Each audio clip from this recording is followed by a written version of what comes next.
Welcome, Dr. Friedman. It's great to have you over here. I'm really excited for this conversation and I've been looking forward to it. And I cannot thank you enough for agreeing to do this.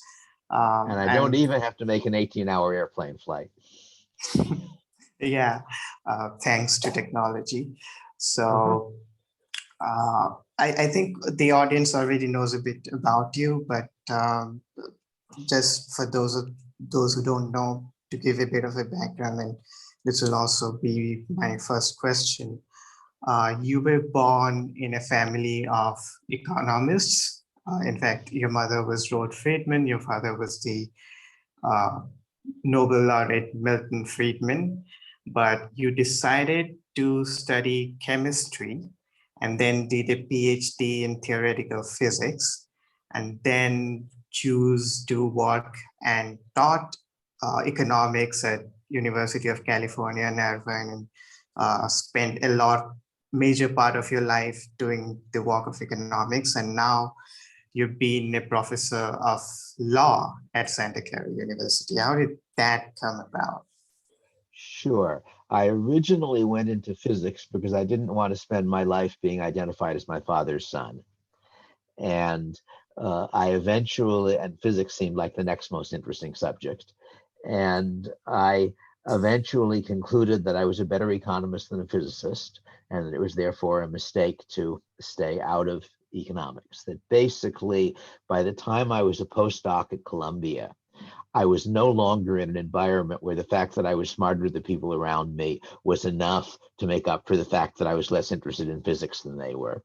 Because at that department, there were lots of very smart people who were very interested in physics. And I'd been doing economics as a hobby.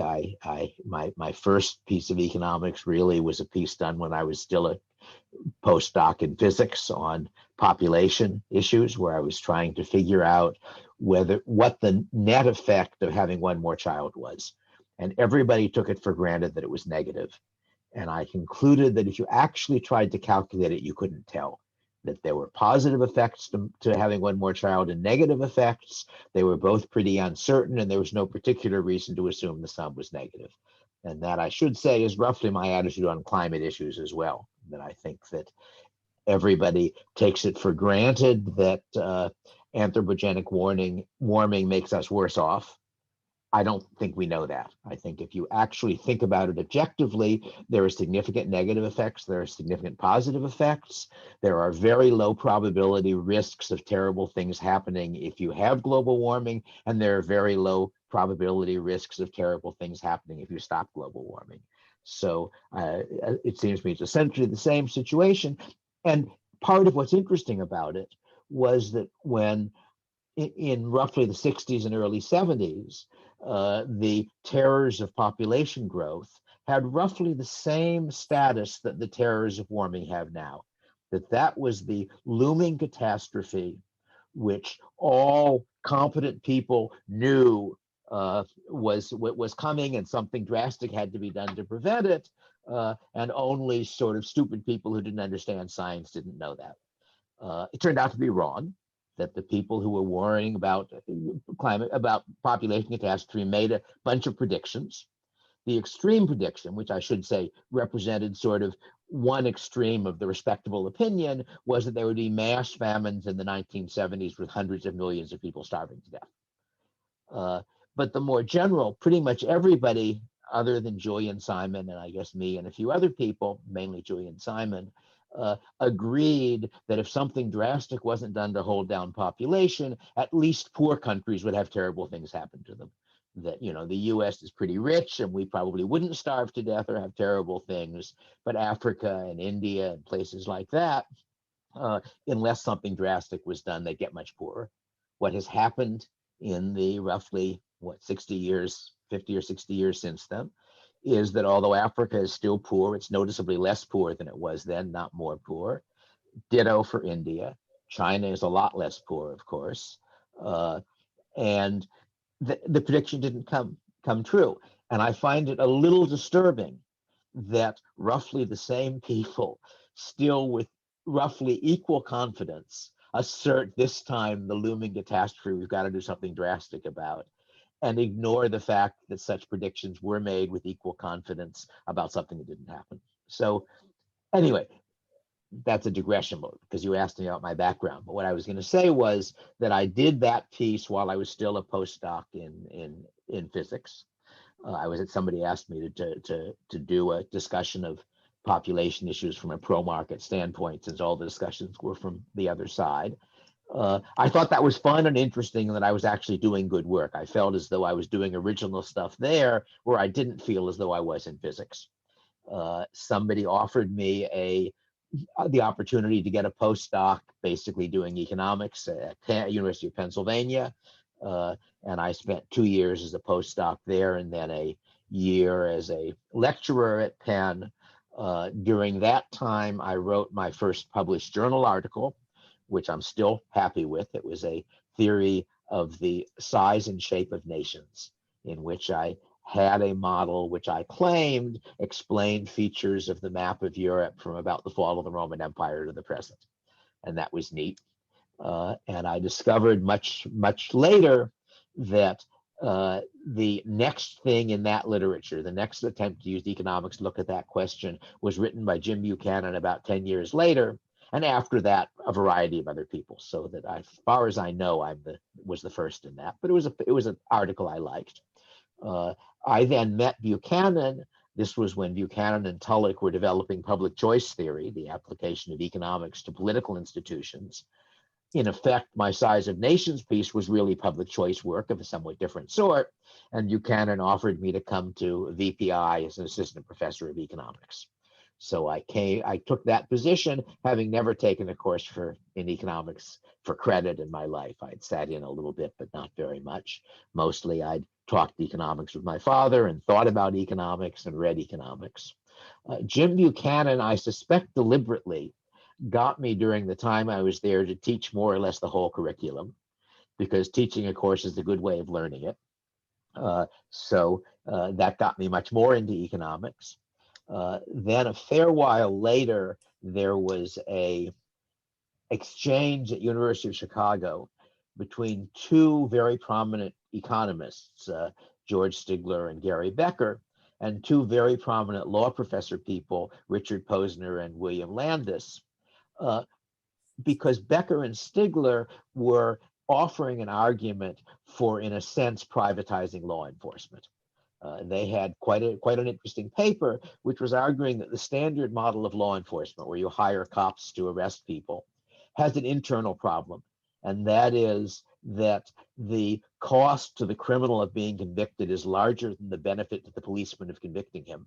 And therefore, there is always the temptation for corruption, that there is an incentive for the policeman for the cop to basically bribe the policeman to burn the evidence. That's not quite the way they put it, but that was the argument. And therefore, they suggested that the elegant solution to that would be, instead of hiring cops on salary, you say that the cop receives the fine that the criminal pays. Gets more complicated if the criminal goes to jail, but you could imagine a system where if the criminal goes to jail, the person who sent him to jail gets a reward somehow equal to the cost to the criminal of being in jail. So therefore, there's no bribe the criminal can offer that the cop will accept. So it was an interesting idea. I thought it was intriguing. And Landis and Posner, among other things, pointed out that what Becker and Stigler had really done was to reinvent tort law. Because if you think about tort law, the way tort law works is that somebody wrongs me, I sue him. In effect, I and the lawyer are, as it were, the private cop in that case. If I win the case, he pays a judgment which I receive. So in fact, Becker and Stigler, in imagining how you might refine criminal law, were in effect reinventing tort law. So it was a very interesting exchange. And Landis and Posner had some interesting arguments about problems with the proposal and things you'd have to do. So I got interested, and I got interested in part because I thought I knew of a real world society that had worked that way, that I knew a little bit, though not a lot, about Saga period Iceland about 1,000 years ago. And that was a society where if you killed somebody, his relatives sued you. It was a society which had a legislature, a court system, and a legal code, but no executive arm of government. so that all of the things we think of as government doing were done privately, including not only prosecuting criminals, but enforcing the judgment. So I was curious about that. So I read everything I could find on Saga period Iceland, and then wrote an article for one of the Chicago law journals, I think either the JLS or the JLE, I don't remember which one, seeing how that system worked in terms of this controversy between the economists and the law professors.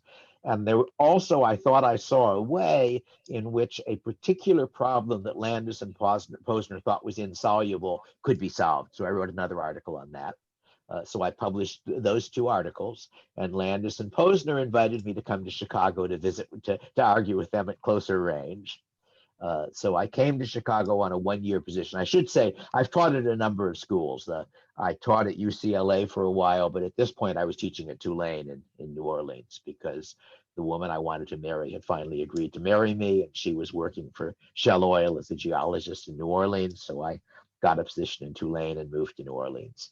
And then University of Chicago Law School offered me a one-year visiting position, which I accepted. And then they offered me another year or two, and Tulane wasn't willing to give me leave for another year or two.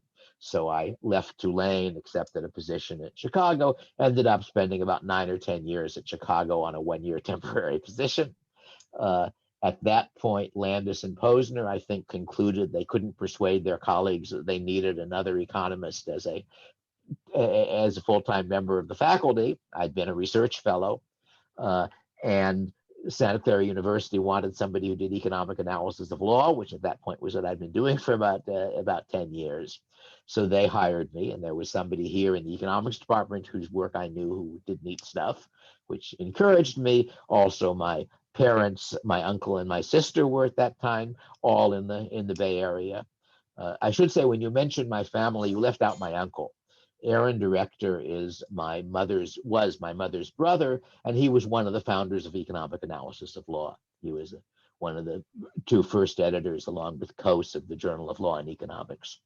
So in a sense, I wasn't being my father's son, I was being my uncle's nephew. But since my uncle isn't nearly as famous, that wasn't really a problem. Anyway, so that's how I ended up. And I retired a few years ago from SCU. After spending about 20 years there doing economic analysis of law. And I published a book on economic analysis of law, and a book on future technology and what its implications might be, and some other things, and various articles. And at this point, my current project is turning 15 years of blog posts into a book or two or three, because wait a minute, there's a phone ringing. No, I guess somebody. Oh, All right. Can we go on? Oh, sure, all right. Of course. So as I was saying, a few years ago, it occurred to me that I didn't really have any ideas for another book. And it then also occurred to me that I'd been running a blog for about 15 years, which was full of ideas, because each blog, in fact, the blog is called Ideas. And I haven't been very active on it recently, but I've got a very large accumulation of what are basically very short essays on many different topics. So what I've done is to sort them by broadly defined topic. There's a section on economics, a section on marriage, a section on libertarianism. I think I have a section on education. And I'm now trying to take each of those sections and turn the ideas of a bunch of blogs into a series of chapters. So that's my current project. I have a lot of my stuff up on my webpage if people would like to look at it. That's daviddfriedman.com. Pretty easy to remember. It's David D. Friedman because somebody else got the davidfriedman.com a few months before I applied, but D is my middle initial. And so if you go up there, you can read some of my books, you can read a lot of my articles, and you can even read the drafts of the book I'm writing as I put them up. So that's what I've been up to. I do lots of other things. I mean, I've got a variety of hobbies, but that's my professional life.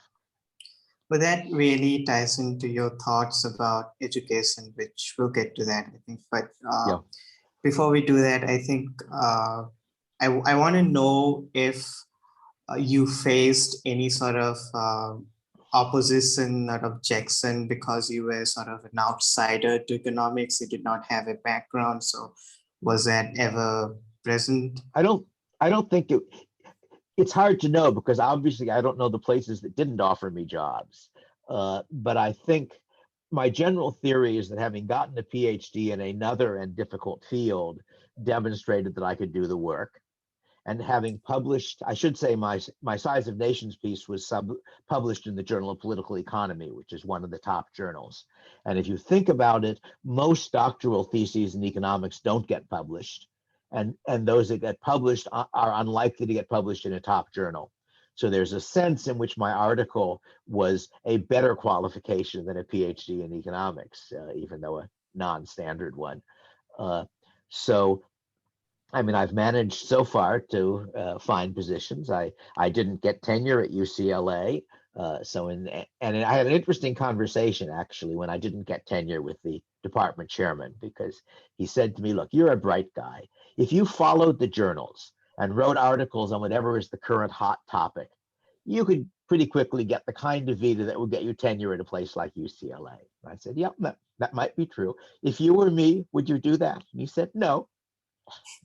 So, and that's been my view basically, that I'd much rather do the things I find interesting, like the Size of Nations piece, like exploring the legal system of Saga period Iceland and 18th century England's criminal law, and by now quite a lot of others. My most recent nonfiction book was a book on legal systems very different from ours, which was, I guess, partly the work of a law professor, but also largely the work of an economist, just trying to look at a whole bunch of systems, of which the earliest, I suppose, was Periclean Athens, and then imperial China, and Islamic law, and Jewish law, and modern Romani law, and modern Amish law, and a bunch of others, trying to understand them all.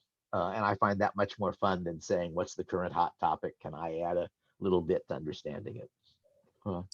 So your views are not just interesting, they also happen to be very unconventional because you are an anarcho-capitalist, which is in itself, anarchists are generally unconventional, and anarcho-capitalists are often accused of not being real anarchists. So inside a minority inside a minority, essentially. So I want to know what your response is to that objection. So let me put forth this argument that a lot of anarchists put forth. Let me first, before you do that, let me first say, I don't think that most of my professional work is arguing for anarchy or anarcho-capitalism. That my legal systems book does discuss how stateless societies work, but then stateless societies have existed. That's not all that unconventional. None of them are modern society. Well, none of them are modern developed societies. And I think if you went down my journal articles, they're probably affected by the fact that I'm a libertarian, but they're affected more by the fact that I'm an economist. And I don't really think of myself as being in the business of spreading my political views, except through things which aren't really directly my professional work, by giving talks. And my first book was partly about anarcho-capitalism, and it's now come through 3 editions. But most of my stuff, I was actually amused looking at some comments online where some people were saying, what should you read if you want to learn economics? And one of the things suggested was my book, Hidden Order, which is basically intended to be a book you read for fun that's a substitute for a price theory course. And somebody was commenting, but isn't Friedman a crazy anarcho-capitalist? And someone else said, well, he is a crazy anarcho-capitalist, but this book is just straightforward economics. And that was what it was supposed to be. So anyway, now you can go on to talk about the anarchy and anarcho-capitalism. So I was talking about the general objection that leftist anarchists usually have, that anarcho-capitalism is not real anarchism because it says it does away with the state, but it doesn't, in the sense that what you have in an anarcho-capitalist society is monopoly. So you have competing legal firms, and what happens is one of those legal firms, as time goes on, gets the popularity and the acceptance of people and starts acting as essentially stating itself. So you are advocating for private state instead of public state. So in that sense, you're not really an anti-statist. Yeah. Yeah, I guess my answer would be that what you're describing is one possible form of breakdown for the system I describe. And I discussed that in some detail in Machinery of Freedom, both in the first edition and I think in more detail in the third edition. But I don't agree that that's the predicted result. That if you actually look at markets, monopolies are rather rare, natural monopolies. Most of the monopolistic behavior we observe in the real world, I suspect in India and certainly in the US, is government monopoly. That for a long time, for example, the airline industry was cartelized, and it was cartelized by the Civil Aeronautics Board, that it was illegal for an airline to lower its fare without permission. It was illegal for an airline to fly a new route without permission. And in practice, that meant that if you wanted to expand to a new route, the airlines already flying that route would go to the CAB and say, we don't need any more planes on this route. Same thing was true of trucking. Now, it eventually got deregulated, which I think was a good thing. That was the influence. It was actually the person who did it was under a Democratic president, and the person who did it was a Democrat, was the academic responsible, but he was a good economist, and he saw the arguments against monopoly. But I think that's typically true. And that's not I'm not saying that there's never natural monopoly. Natural monopoly exists, but it's not a very common pattern. And then the question I try to discuss in some detail in Machinery of Freedom is under what circumstances rights enforcement would or wouldn't turn into a monopoly. And there are certainly circumstances in which it could, but as far as I can tell, the essential question really is economies of scale. That can a large firm produce a better product at a lower cost than a small firm? And occasionally it can, but more often it can't, because as a firm gets larger, there are more layers of people between the president and the factory floor, so to speak. That makes it harder and harder to make sure the people at the bottom are doing what the people at the top want them to do, and various other problems occur. So I think if you look at markets in general, there are some industries where you end up with very high levels of competition. That's true in farming. It's true of restaurants. A little complicated because the restaurants are also producing somewhat different products. But nonetheless, if I go out my front door, I've got a car, I suppose there are probably 100 restaurants I could eat at within 15 minutes drive is my guess where I am now. Other things, the automobile industry, there are significant economies of scale, and you end up not with a single monopoly, but with a small number of large firms. But it's sort of interesting if you look at that pattern, that when the technology shifted, you got a new entrant, Tesla. And initially, Tesla was the only firm that was taking electric cars seriously. And once it was clear that there was a market there, the existing firms started imitating them. And I don't think that's an unusual situation. There's actually an interesting discussion by a couple of economists, Leibowitz and Margolis, of the computer industry. And a computer program has very high economies of scale, because all of the cost is writing the program, and it then costs essentially nothing to make copies. Now, it costs something to support those copies, so it's not literally zero marginal cost. The more customers you have, the more problems arise, but it's pretty low. And what they argued was the real history of the software industry was that at any given time there was a dominant product that most people were using, but that when the magazine reviews started signaling that some competing product was now better, you had a very rapid shift, because the same things that make it easier to maintain your monopoly if you're the best word processor also mean that if you're tiny but have a better word processor, it doesn't cost very much to go from selling 100,000 copies to selling 50 million copies. So that was the pattern, at least they observed happening. And if you I don't know how long you've been doing things with computers, but there have in fact been a series of word processors that were at different times dominant, a series of spreadsheets that were at different times dominant. But that's one of the industries which is closer to natural monopoly. And then the question ultimately is, would the rights enforcement be?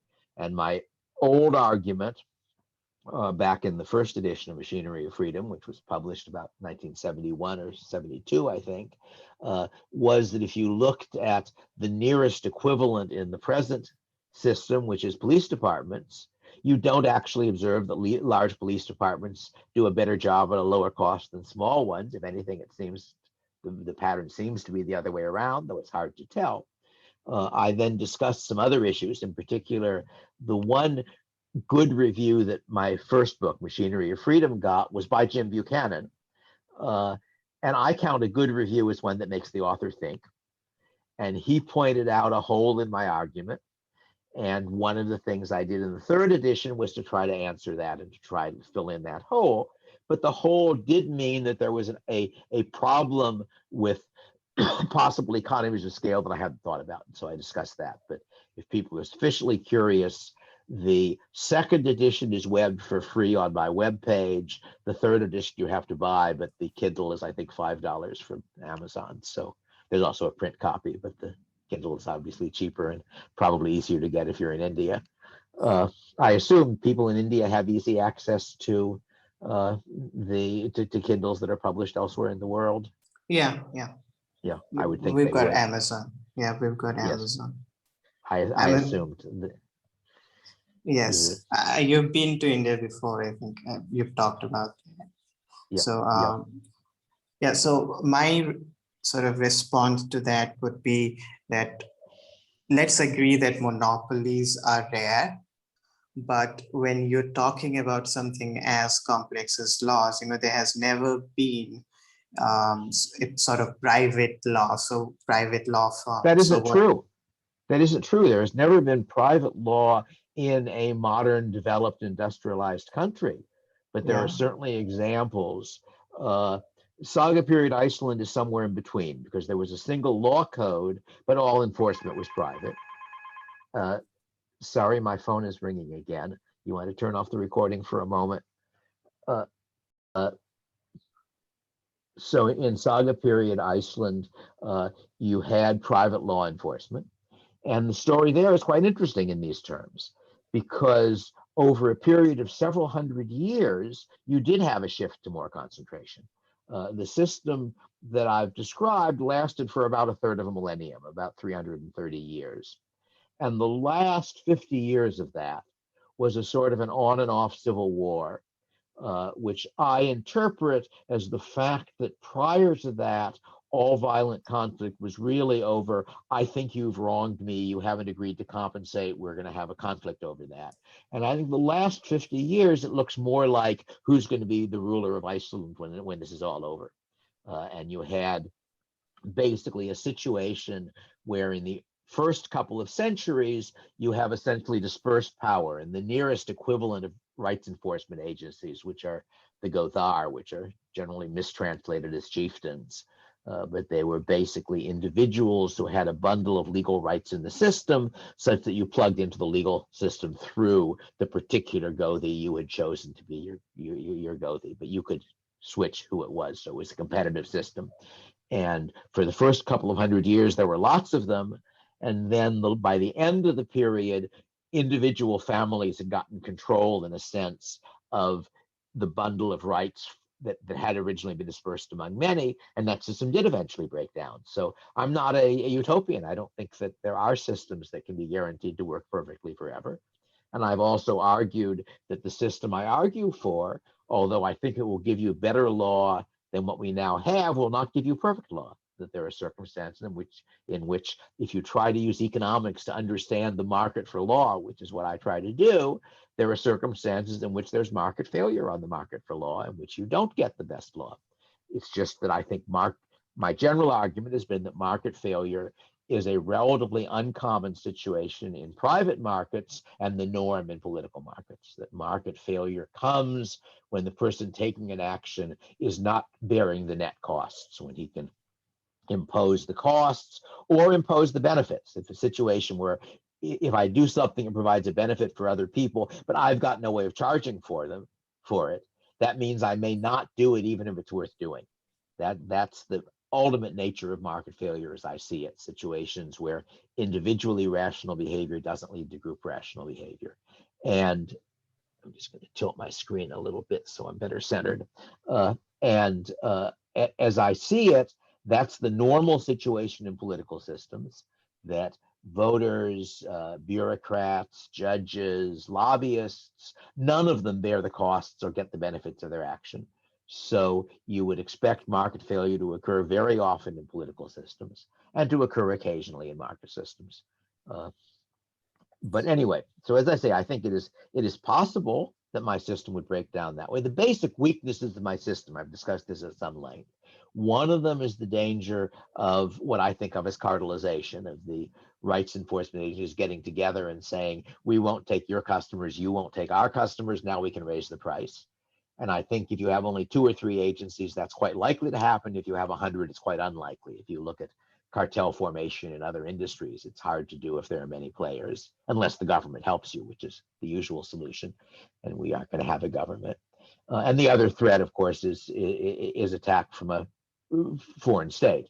That national defense is a public good, meaning that the people who produce it don't get to sell it and collect the payment for it. So there are various imperfect ways in which public goods are produced, and they might or might not be sufficient to defend a stateless society against adjacent states, and could go either way. So I've discussed all of that at some length, and I say I'm not arguing that what I'm in favor of would work under all imaginable circumstances, only that there are a fair range of circumstances in which it would work, and if it did work, it would be a more attractive society than any other system I can think of.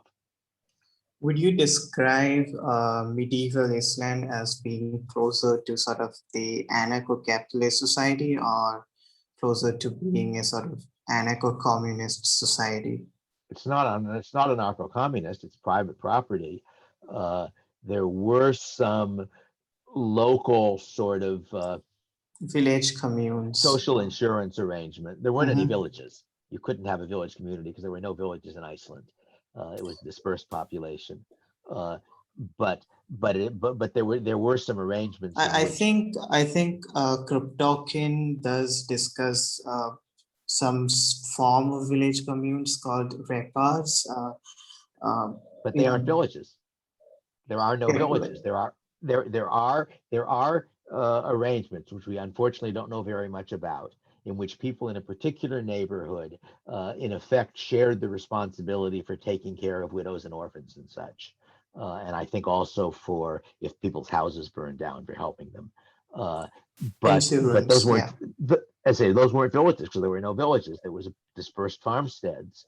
But beyond that, you had private property, you had trade,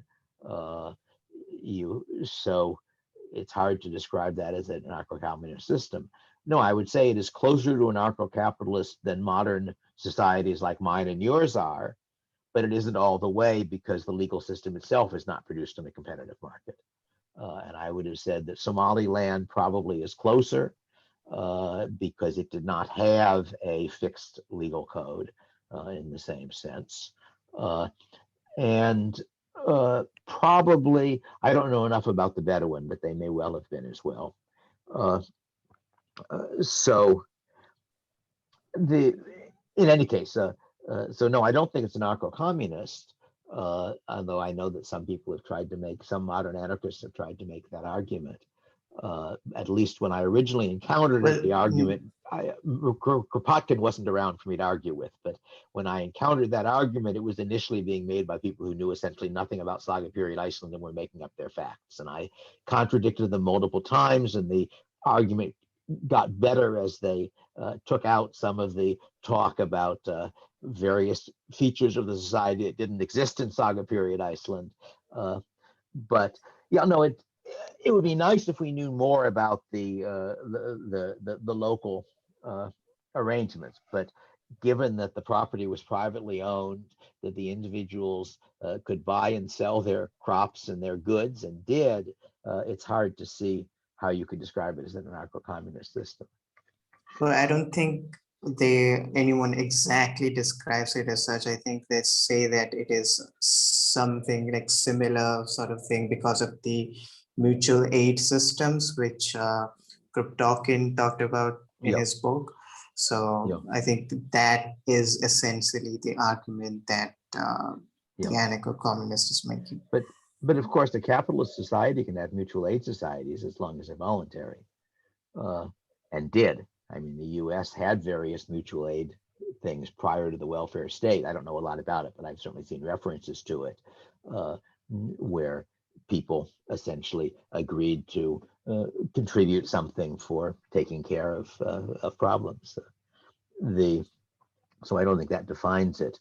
Yeah, no, I had a interesting, odd argument with a anarchist who was claiming that the Amish house barn raising was somehow an anarcho-communist thing. But of course, the Amish have private property.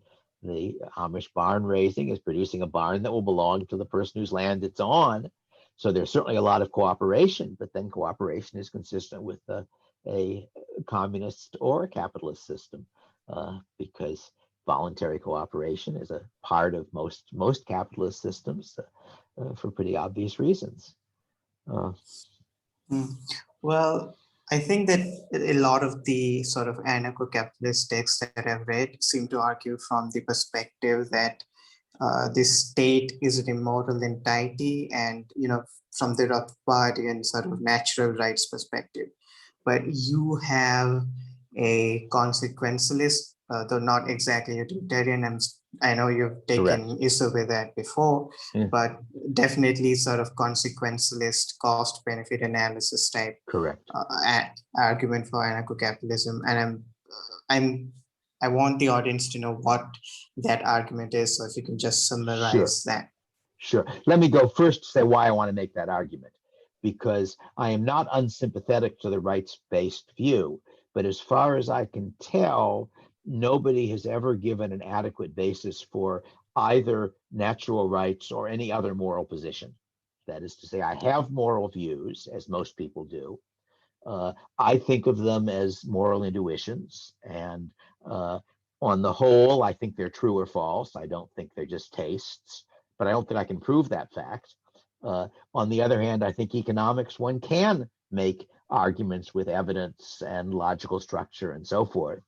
So I think that the economic argument for the libertarian or the anarcho-capitalist, that's for the position in the directions of anarcho-capitalism or the full-scale position, is a stronger argument than the moral argument. And I also think I spend a chapter in, I think, the second edition of Machinery, discussing why the versions of the natural rights argument that I see other libertarians making seem to me unconvincing, because if you really took their statements of principle seriously, you reach conclusions nobody believes. And I say I spent a chapter in Machinery on that subject. So I would prefer to argue on consequentialist grounds. And I guess that's first a question of private property and trade versus some version of communism.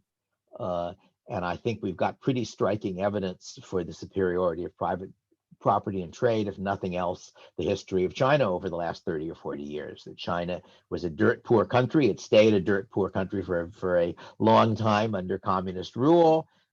It then, while claiming to still call itself socialist, switched to a economy that was largely a private property and trade economy, not completely, but of course the US isn't either, nor are any of the modern developed countries. They all have sizable governmental sectors, and it got very rapidly richer. So that's a particularly dramatic case. But more generally, I think if you think through the economics, that all societies face what economists refer to as the coordination problem, which is how do we make, in order to do anything in a complicated society, a very large number of people have to, in some sense, cooperate. So the standard example you've probably heard before is that making a pencil requires wood, wood requires chainsaws and timber farms and so forth. Chainsaws require steel and oil and copper and who knows what else. That when you trace it down and you say, who are all of the people who contribute to making that pencil, you're probably talking about something over 1 million people. down the chains of causation. Somehow they've got to coordinate. You've got to make sure that there is the amount of wood needed to make the number of pencils people want to make being cut down, the amount of iron needed to make the steel needed to make the chainsaws, and so across a very, very complicated system. So if you really try to think about it, the first puzzle is why we aren't all dead, because it's hard to see how you could do that complicated a form of coordination. Yet we do. And there are basically two approaches to solving that problem, maybe three if you count. Yeah, let me say two to begin with, but maybe I want to go into a third in a minute. One, the obvious solution is to have somebody in charge of it all. The obvious solution is you have some boss, and he tells everybody what to do, and you figure out what everybody should do, and they all do it.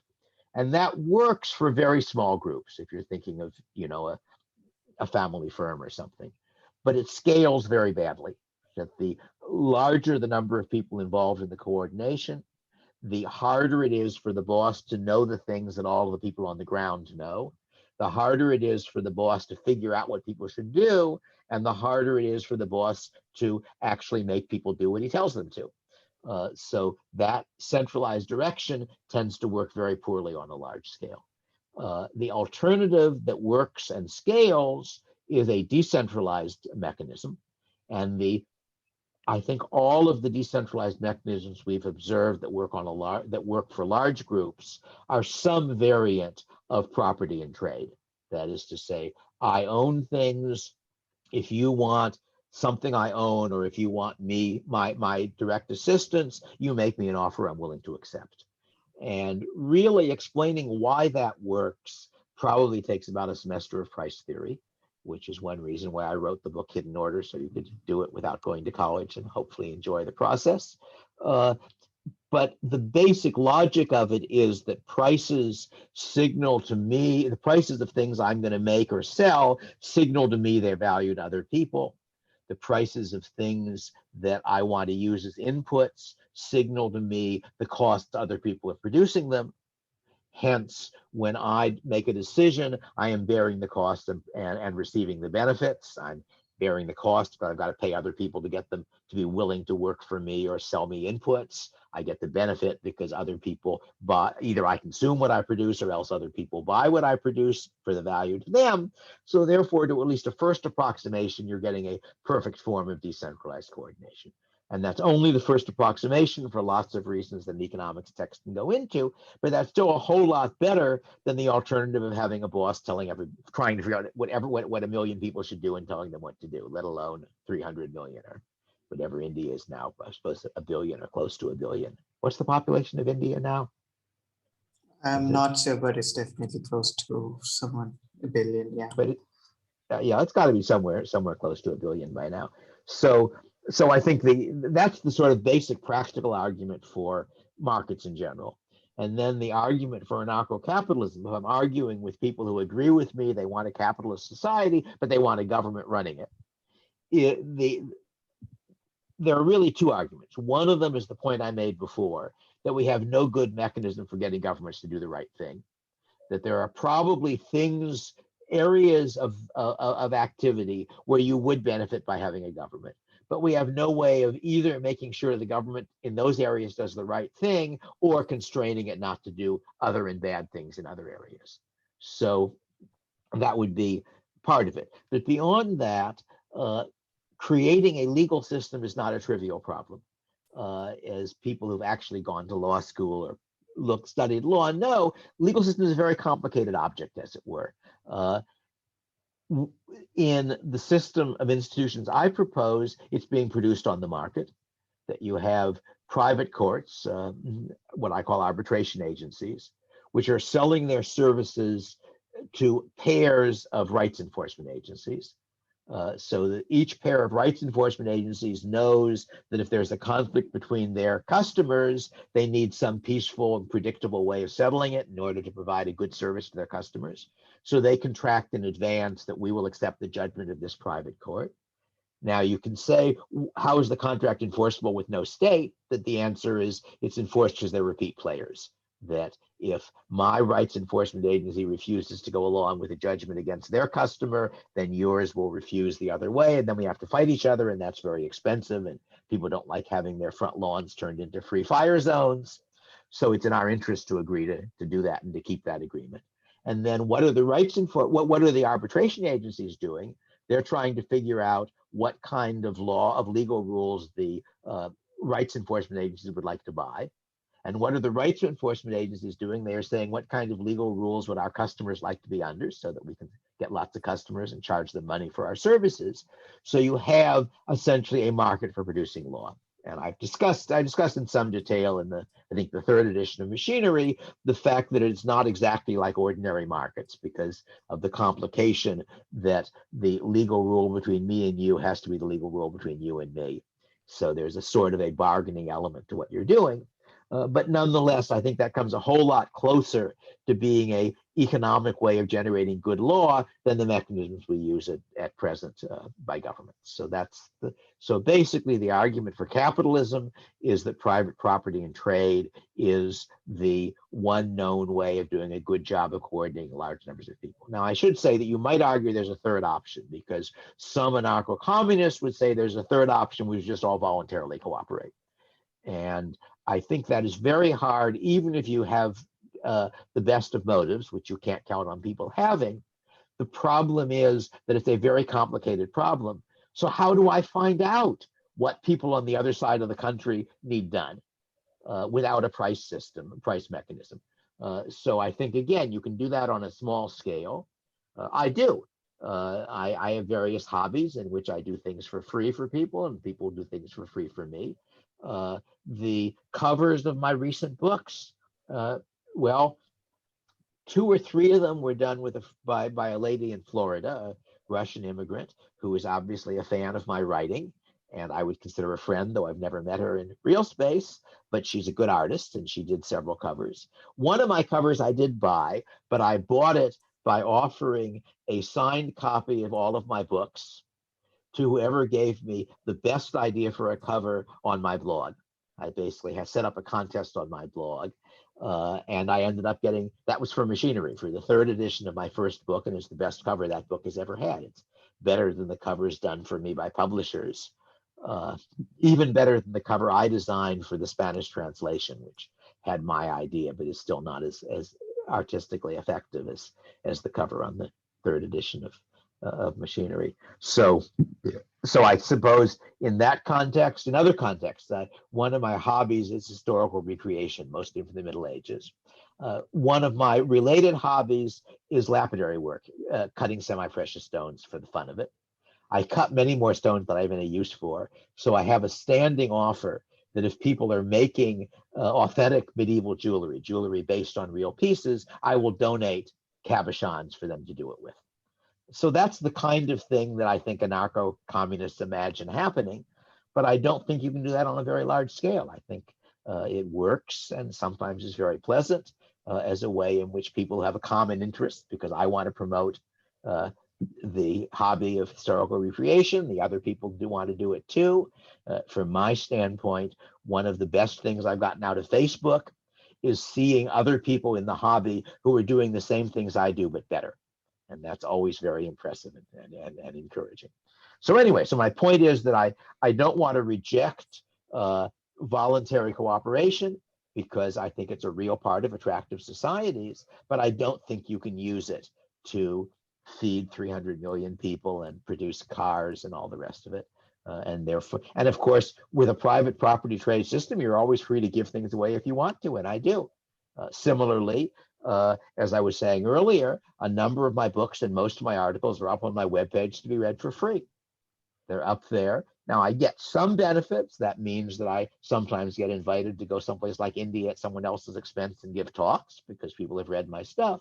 But the main reason is that I have ideas I'd like to spread, and the internet is a wonderful way of inexpensively spreading ideas.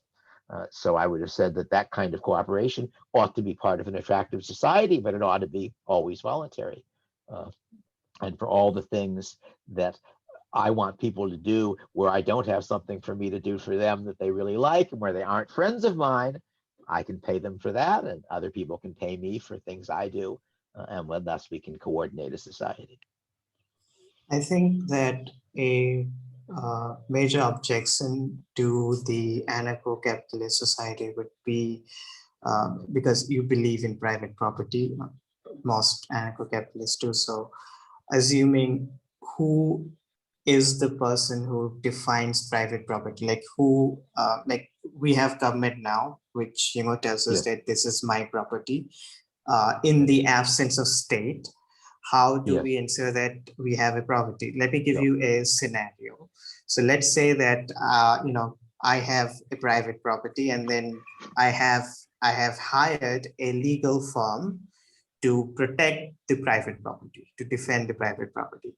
Now, what happens is someone else gives the legal firm more money. So now the legal firm, so now we are in conflict, and the legal firm yeah, give, I understand. because it, But the answer is that that the rights enforcement agencies want to sell an attractive service to their customers, and the service of having your property protected is much more valuable than the service of being able to steal from other people, especially because the other people are likely to fight back.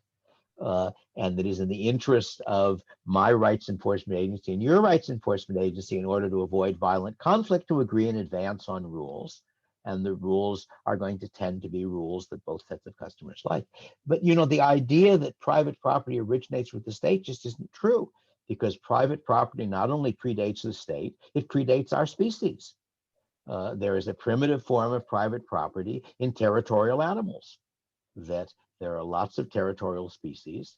Now, it's not transferable private property. That's one of the improvements humans made. But the idea of this is the territory which I consider mine and will fight for, and which usually other people don't try to take away from me because they know I'll fight for it, is a pre-human arrangement.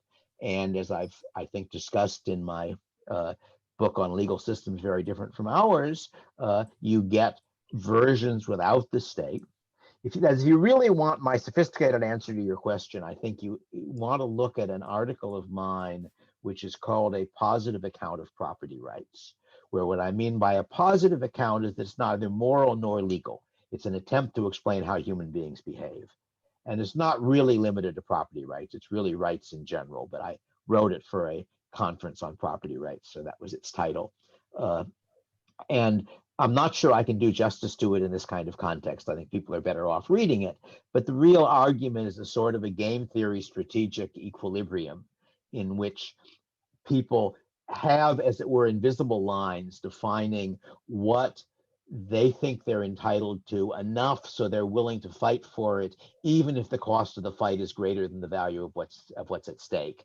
And in a functioning society, people have consistent views of that subject. So it's rarely the case that there is something that you really feel committed to consider yours that I feel committed to consider mine. And if there is, there might be violence. And then societies work that way. And I think that's a more fundamental part, because saying there's a state doesn't really answer the question. Why does the state solve the problem? After all, the fact that a policeman has a uniform doesn't make him act differently than if he didn't have a uniform. The fact that a judge has robes doesn't make him act differently. Why aren't we always in Hobbes' state of nature? I assume you are familiar with Hobbes. yeah. And yet we know we aren't. We know that even without a state, we aren't.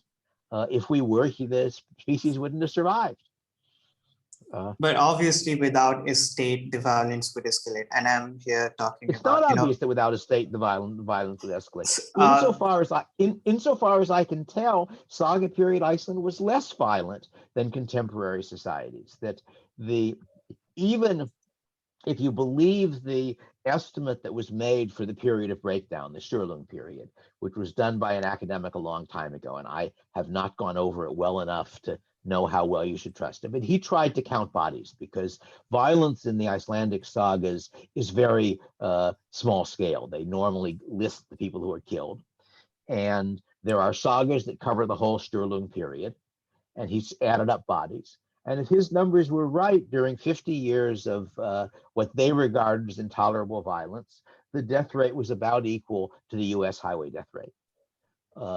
And I like to say, though I can't really prove it's true, that England, Normandy, and Norway lost a larger fraction of their population in about 6 weeks of the year 1066 than Iceland did in 50 years of violent conflict. And we don't really have accurate numbers, but I think it's likely that that's a correct statement from what I can tell of the numbers. So I don't think that a stateless society is necessarily violent. I would say in that situation that correlation is not equal to causation, which is to say that. But you're making a claim about correlation being causation. You're saying that you know that stateless societies are violent. That must be because they're stateless. But you don't know that stateless societies are violent. No, I'm saying that it's more complicated. So let me elaborate on this a bit. I think that because the medieval Icelandic case is just one example. So we have not done this to, we don't have a good sample size.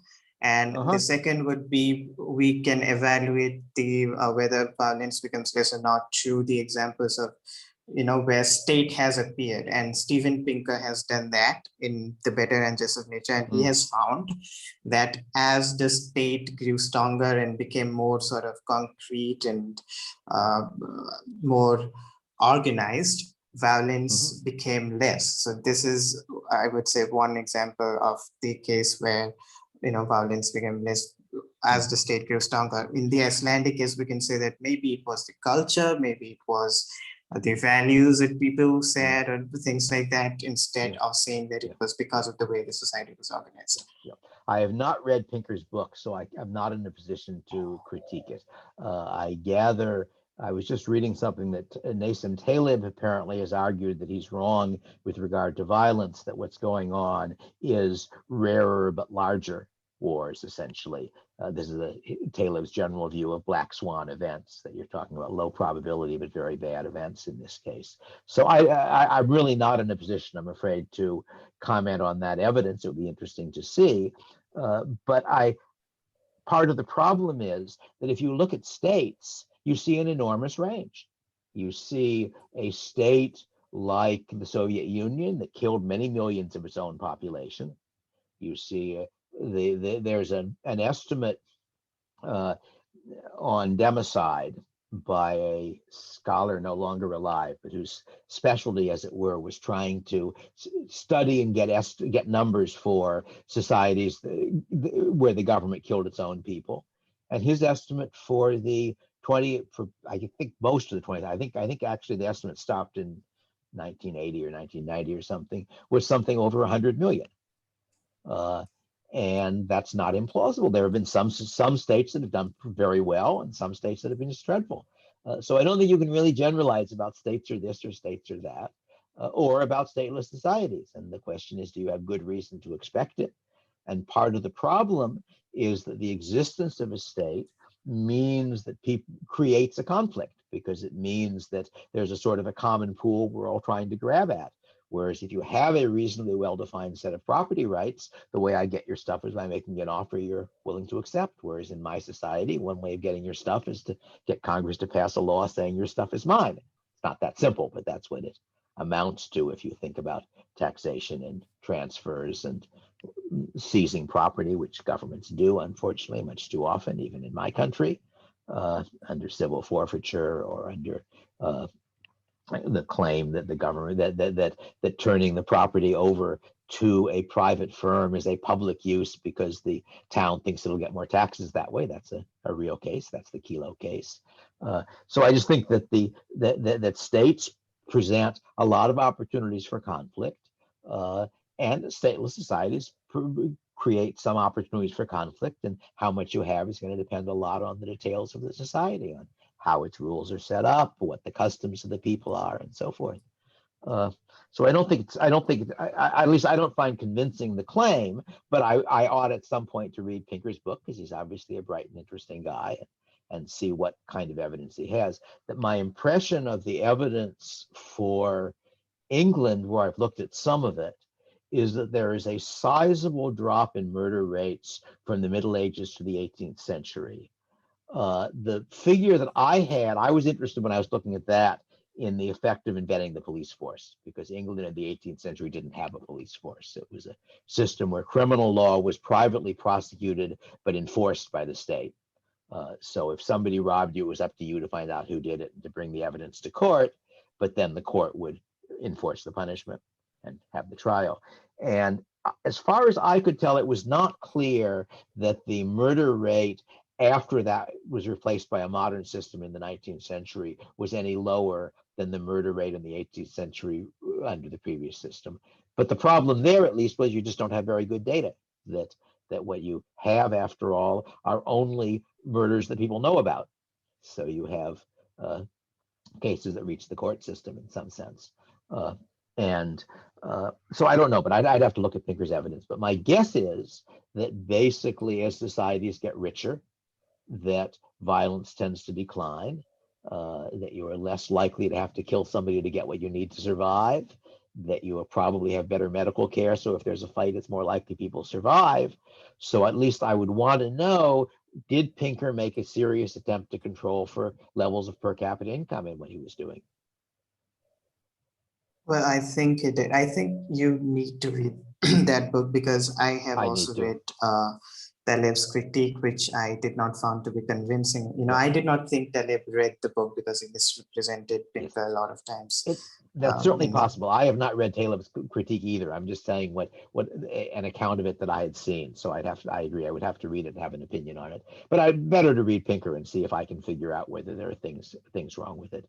But in general, doing sort of statistical stuff on beyond the last couple of 100 years is a hard problem because data is almost always very muddy, and people sometimes think they get results, and maybe they're right, and maybe they're wrong.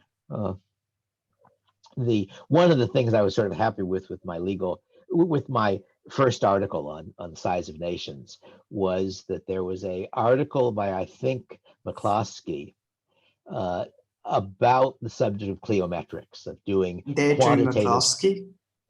Yeah, well, I think Donald McCloskey at the time, but Deirdre Yeah. McCloskey now, same person. But I think that was written when it was still when McCloskey was still male, and McCloskey said that you couldn't do cliometrics, actual sort of numerical stuff on history, farther back than about the 18th century, and that the only exception was my article, because my data consisted of maps. I had maps of national boundaries going back to Roman times.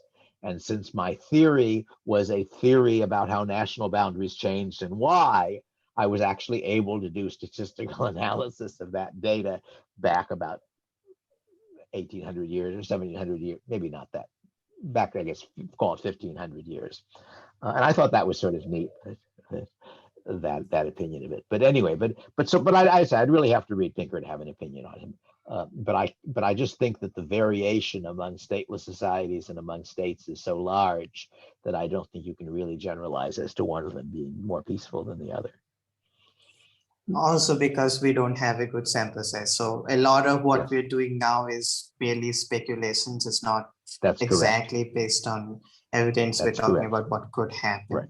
So I am by nature a theorist, not an experimentalist or an empiricist, because theory is much easier because you can actually look at it in your own head as opposed to having to go out and gather huge amounts of data, which is hard work, and I don't like hard work. I like doing things I enjoy doing. So but other people are welcome to do it. I think another objection would be that of pollution. I know you have complex views on global warming, but leaving that aside, Yeah, I understand, but I understand your argument. That's right. That is to say, I mentioned earlier that there are cases of market failure in the market for law in an anarchist society, and one of them would be widespread pollution. That is, very local pollution, you can think of various market ways of dealing with. But if I'm putting sulfur dioxide in the air and it spreads over a 100-mile or 1,000-mile distance, I think it would be very hard to use the institutions of the anarcho-capitalism in order to prevent it. On the other hand, the US government is currently turning, I think, about 10 or 12% of the world's supply of maize into alcohol. That's a significant contribution to world hunger. It is doing that on the excuse that it prevents global warming, but in fact, the serious global warming people don't believe it does.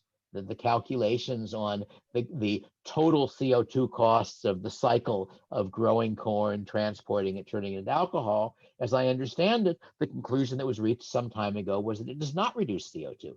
It does, however, raise the price of maize, which is a way of buying the votes of the farmers, and therefore the government keeps doing it long after it was concluded that it didn't serve its purpose. So I think you have to balance the fact that the anarchist society will do a imperfect job of controlling pollution. And if it were really true that global warming was a terrible threat, which I don't think it is, but it could be, there's no logical reason why it couldn't be. Not only will anarcho-capitalism handle it, I'm not sure anything short of a world government would handle it. Because after all, it's a public good problem from the standpoint of states as well. That there's no rational reason why countries in the large parts of which are in the north should try to hold down CO2. Warming is going to probably benefit them. They're only doing that for religious reasons, essentially, because they're ideologically been persuaded that it's a terrible threat. My theory of Putin, which may not be true, is that Putin knows perfectly well that global warming exists and happens. He's just in favor of it because so much of Russia is in the far north. So I think for that widespread serious pollution, there really isn't a good solution short of world government. And world government strikes me as a cure that's worse than the disease. But there certainly are going to be forms of pollution which states deal with better than a stateless society. But then states also are responsible for doing enormous amounts of damage. You have the war on drugs. You've got our restrictions on immigration, which to take a very small case, I like to talk about the FDA press release where they confessed to killing 100,000 people. That was not, of course, how they put it, but it was a press release congratulating themselves on approving beta blockers for use to prevent a second heart attack, and estimating that this would save 8,000 to 10,000 lives a year. And they had kept them from being used for that purpose for something over 10 years when they were being used elsewhere in the world. So that meant that they were confessing excess mortality of about 100,000 people. And there are lots of other examples. That is, I think the FDA regulation of drugs makes them much more, not only more expensive, but less available. If you think about the COVID pandemic, do you know how long it took to develop the first of the successful vaccines? To develop it, to create it? Around 5 to 6 months. No, less than a week. The 8 or 9 months was to get it sufficiently tested so they were allowed to use it. All right, it was done very quickly, and you would want some testing, obviously, before you started releasing it. But there's no particular reason that they couldn't have gotten 1,000 or a few thousand volunteers. They give the vaccine to them and see if it does any serious damage to them, because that's the first question: is does it do damage? And a few thousand people are enough to tell you not that there are no negative side effects. You never know that for sure, but that there aren't obvious, serious negative side effects. Once you do that, you then maybe do a test where you get healthy young people to volunteer to get the vaccine and then be deliberately infected. That's not going to, again, deliberately infected. You don't have to wait all the months they had to wait for natural infection. So I don't know for sure, and I don't know I don't know enough about the process for producing it, how fast they could have expanded that. But I don't think there's any reason it should have taken more than at most 2 months to find out that the vaccine worked and was not seriously dangerous. Probably less than that. And once you've got that information, you just churn it out as fast as you can. You sell it to anybody who wants it. You try to get people who you provide it to keep records so you can get further information on problems and such. But they couldn't do that because no government would allow them to do that. I bet that if there had been no constraints and no restrictions, that India could have been churning out the vaccines at a very large rate, because India, as you probably know, has a very well-developed medical drug industry. They choose basically not to recognize patents for sales inside India. That isn't the way it's put, but they have rules which result in Indian pharmaceutical firms being able to provide India with relatively inexpensive medicines, which from the standpoint of India is a good thing. Standpoint of the people who own the patents, it's not such a good thing. But again, it seems in a free market world, you may or may not be able to enforce patents in a free market world, by the way. That's another place where it has potential market failure that I've discussed, patents and copyrights. Very likely you can't. But then in that world, I think COVID would have been over much faster. In the US, as you may know, the FDA took the position that nobody was allowed to use any tests for COVID except the one that they had approved. And after, I don't know, a few weeks or a month, they discovered that the one they had approved didn't work. So that certainly slowed down. And there were other tests out there in other countries that were being used. So that slowed it down. So I think you have to ask, not are there things that would be better with government, because there surely are, but are there enough to make up for very large damage that governments do? So let me present a sort of hypothetical scenario. Let's say that we have an anarcho-capitalist society, and then we find out that global warming is conclusively an existential threat, and that polluting rivers and seas and oceans and air is actually profitable for firms, and so they're continuing to do it, and there's no sort of objection to legal obstruction to that. Rivers So in rivers probably won't be, but because they're a more confined thing, so you can have transactions of one sort or another between the landowners and between people who are injured by it. But the ocean, I agree that you're not going to be able to get market mechanisms. In a situation like this, is there a mechanism that, say, for a temporary period, we will have some regulations, because in democratic societies, we do have something called the emergency. So when there's a crisis, we can, take away the rights in order to ensure that everybody is safe and stuff like that. We have curfews. And what has happened in the US is that the governors of the states used that mechanism to do things, many of which made no sense and made people worse off because but in any case, the answer is I don't think so. That is to say, you could certainly imagine sort of a revolution. You could imagine a situation where enough people decide they want to reestablish the state so that they do so. And I suppose if everybody was convinced that global warming was literally going to kill all of us in the next few decades, that you might then have the system stop being a anarcho-capitalist system. But I think that's also what it would take to really get governments to do it. As you may have noticed, neither your government nor China has stopped building coal plants because either they don't believe the global warming threat. But I don't, to begin with, as far as I can tell, quite aside from my views, I think if you read the IPCC reports, the existential threat is bogus. That their actual estimates, talk about sea level rise.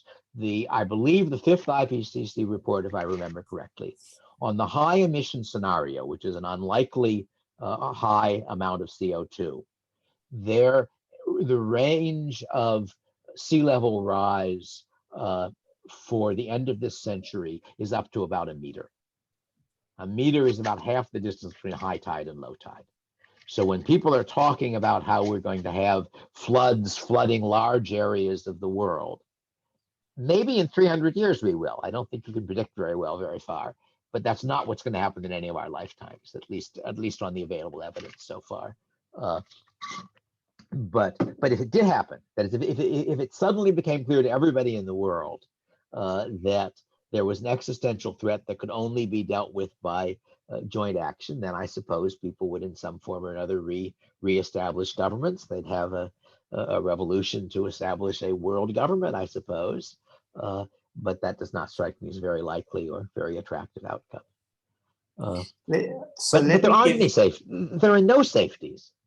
After all, if you have a state and it ends up doing, what is the safety that prevented Stalin from killing millions of people?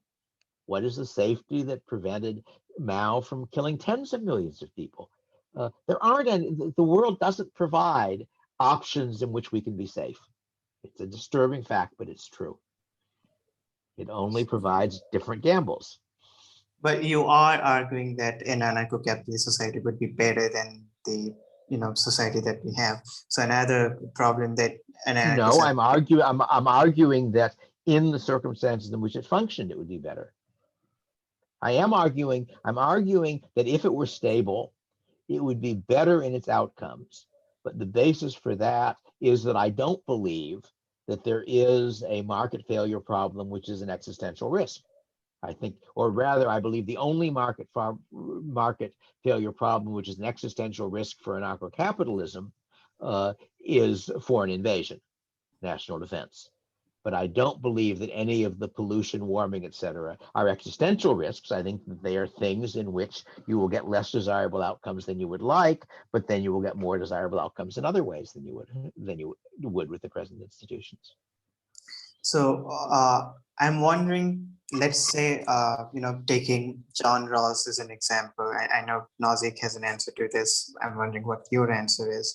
So, his sort of thought experiment is essentially that if you were born, if you put a blindfold and imagine that you had to be born, in any sort of place in a society But he full of doesn't do that. That's Harsanyi's experiment 20 years before Rawls. Rawls insists that you will make your decision as if you were infinitely pessimistic, as if you were certain you would have the worst outcome. He has never offered any, I should say, Rawls is one of the reasons why I don't have a high opinion of political philosophy, because he is taken seriously, and for all I know, other things he's done are deserve dignity. I haven't read all of his stuff. But if you look at his theory of justice, he starts out with Harsanyi's model, and Harsanyi's model is that you are considering a future society which you will be randomly allocated to, and which one do you choose? And the answer to that is very, very simple. That leads you directly to utilitarianism. If you use the von Neumann definition of utility, von Neumann, as you may know, showed that you could make that you could make it cardinal rather than ordinal, make it such that you could not only say that this is better than that, but how much better. And he does that by looking at choices under uncertainty. So if you simply do what Harsanyi did, which is apply in a straightforward fashion von Neumann utility to the initial situation that Harsanyi created, you conclude that you want whatever society maximizes average utility. I don't agree with that conclusion, but that's the logic of it. And Rawls didn't like that answer. And so Rawls sort of waves his hand and says you will make the decision as if you expected to be the worst off person. There's no reason to do that. It's crazy. And yet he's taken seriously. Even Nozick took him seriously, which is a point I really don't understand, because Nozick was a bright guy. He wrote an entire book in response to Rawls. So, I think that a more relevant example would be that of a person who doesn't have anything. Say he's starving to death, and then there's another person who has a buffet full of food, and this person, because he's starving to death, takes the food from the other person in order to save himself. So in this situation, obviously there is a violation of property, but also you cannot sort of make a strong moral case that he should not.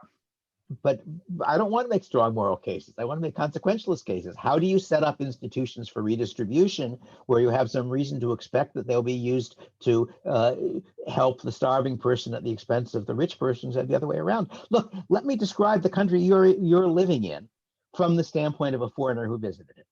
This is a country which has been officially socialist since it was founded. And it is a country which looks to me like the standard socialist description of the horrors of a capitalist country. All right, it is a country with very large part of the population dirt poor.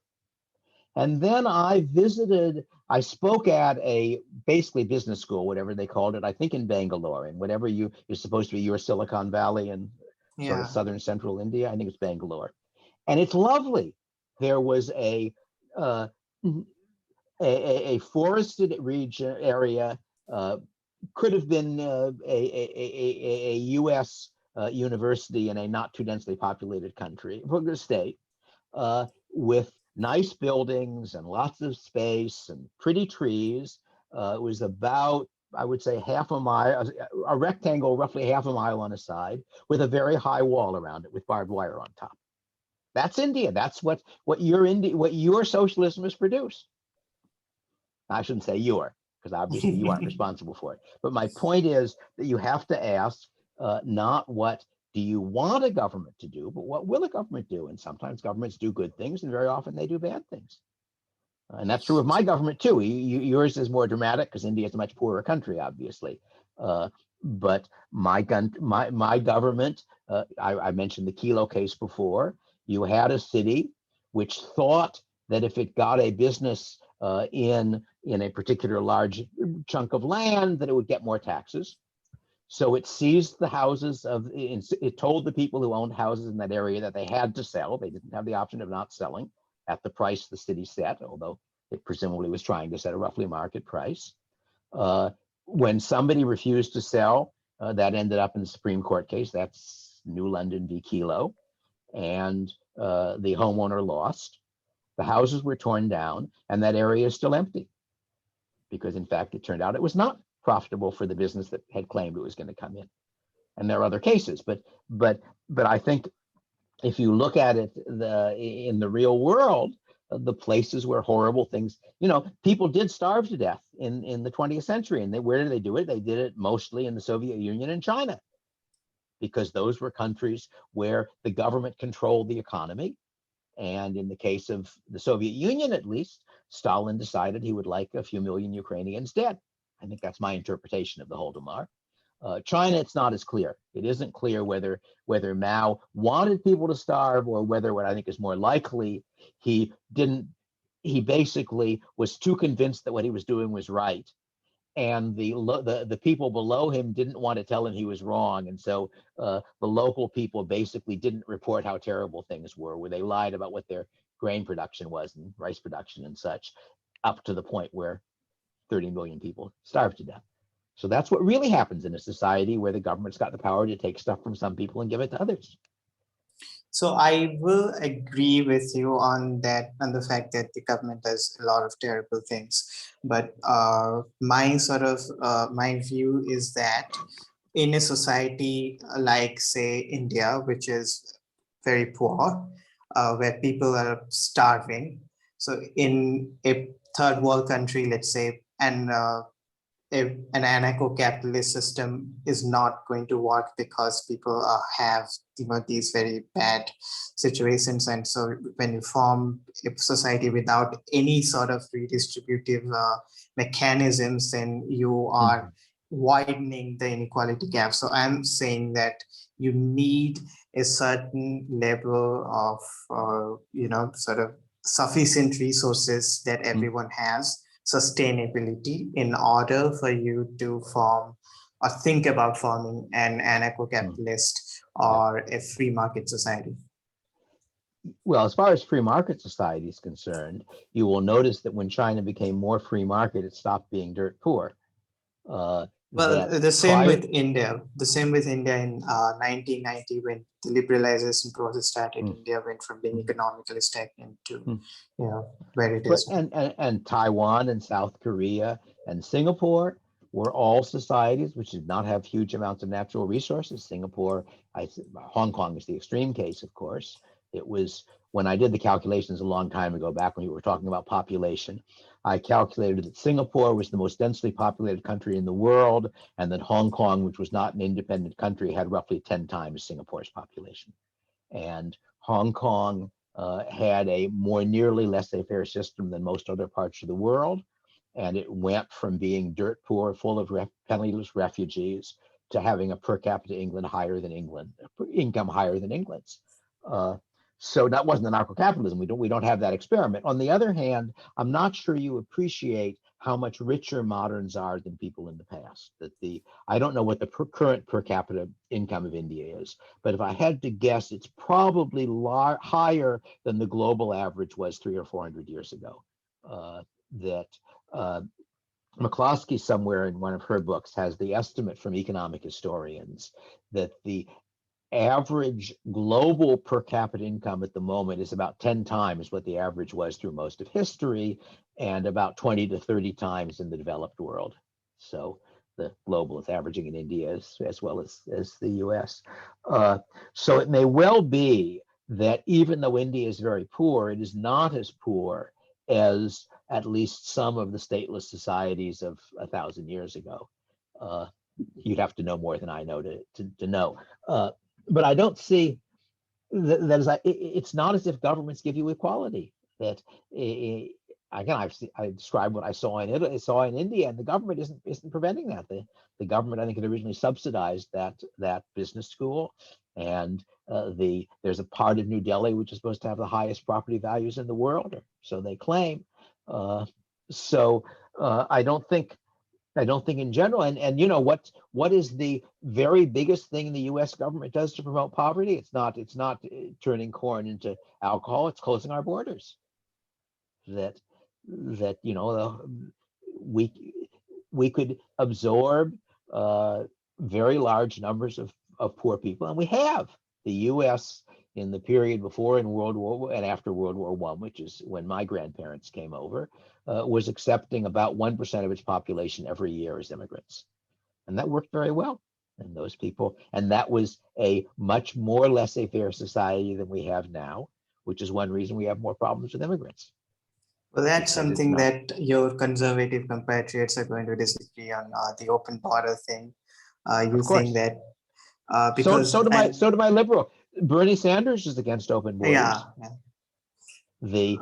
The Democrats are trapped at the moment because they were attacking Trump so strongly for his border policy that it is hard for them to implement the border policy they actually want, which is again restrictive. I mean, the labor unions are one of the major supports of the Democratic Party, and labor unions are anti-immigration, always have been. Well, but before we talk about open borders, I just want to, because you said the government doesn't give equality, and I'll give you one very good example of what the Indian government has done right. So when India got independence, it was an extremely regressive, feudal caste. We had something called the barbaric caste system. So the government essentially banned it and ensured that people who were below the sort of the caste system, the lower caste people, that they got access to good jobs and good colleges, and that they were educated. We have one of the highest affirmative action programs over here, and that seemed to have really worked, because as society has grown older, the caste system has slowly evaporated. And I don't think that process would have been fastened had the government not intervened. I think the inequality would have been widened, and society would have remained in a sort of regressive feudal state. At least in the US case, my impression is that our nearest equivalent to that was being maintained by state governments. So in the case of India before independence, to what extent was the caste system being enforced, either by the British when they ruled, or if you go back before that, by the Mughals and the various southern Indian kings and so forth. So my guess is that you would find the caste system was being enforced. I don't know a lot about your present system. I am suspicious of affirmative action in the sense that I think it, at least in the US case, has a tendency to benefit the best off members of the particular group, that the son of a black physician gets into a school instead of the equally bright son of a white laborer, because the schools are trying to select for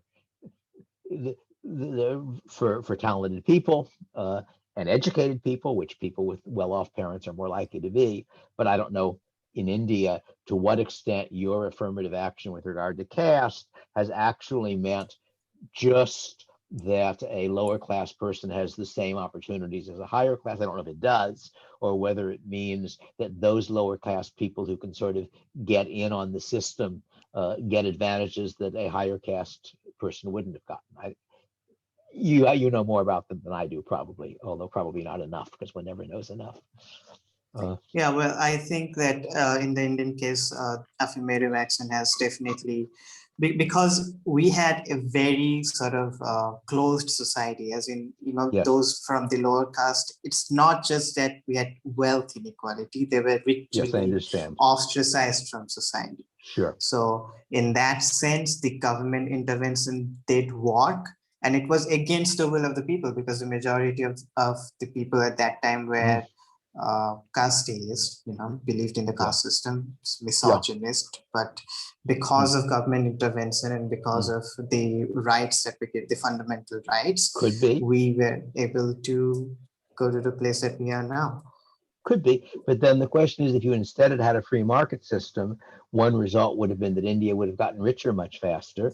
And in that situation, you don't think that there would be employers who would say, well, I need to get some good workers who will work for not too much. There are all these lower caste people who are not allowed to do many things, so I'll hire them. The, Well, I am the not U.S., sure, because after all, did we the, haven't the, the had that U.S. did a, experience. the U.S. did, after all, have mass immigration of various different groups, where typically when the groups came in, it wasn't quite a caste system, but no Irish need apply was one of the Mhm. for jobs and various things of that sort. And it broke down, and it broke down not because it was illegal at the time. It broke down because the immigrants learned skills, they learned English, they were willing to work. Some of them were very smart people, and even that, a good deal of that even still happens. Do you not think that Civil Rights Act played a role in integrating society?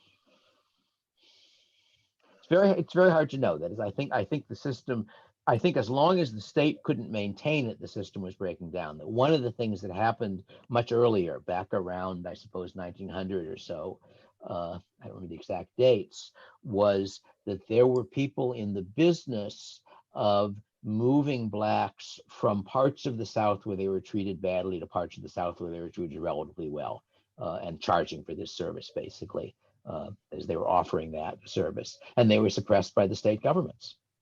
And the Supreme Court, to its discredit, upheld those state government actions, which were preventing those people from functioning. So I would have to know more than I do about what would happen in a world where you didn't have governments that were trying to maintain the present system, because pretty clearly the governments of the states in the South, until very recently, were being controlled by the white, usually majority, but certainly voting majority, and they were using that to maintain the situation. And I don't know enough about India.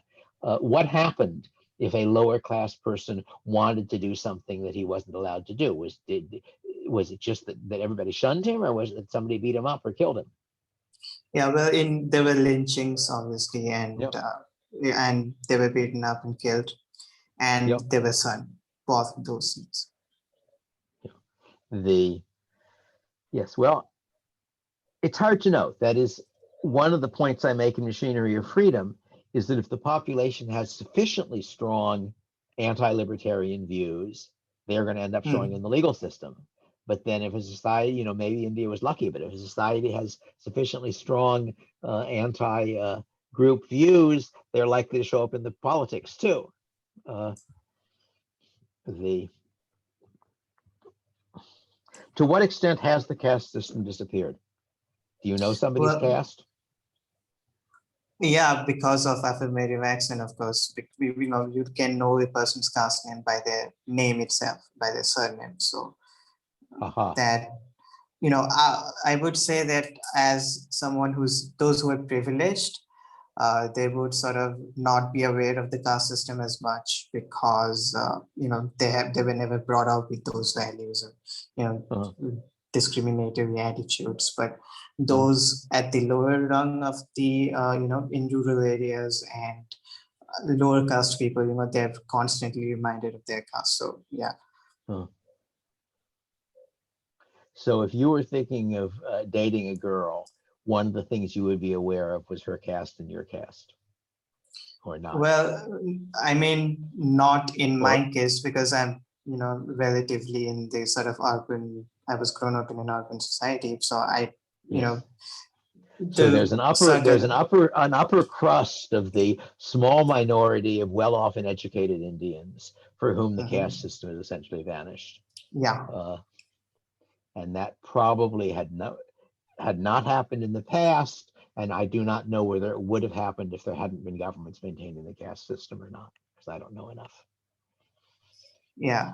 So we are, doing a bit of speculations here. I mean, Yes. obviously, this is very We are. theoretical sort of thing. Uh-huh. And, I've taken a lot of your time. I'll just talk a little bit more because I did watch a talk that you gave on education, and it was very interesting Yes. because you talked about unschooling, and your Yes. critique of the education system was Yes. very, very appealing. So just elaborate it better than, and we'll talk a bit on Sure. that.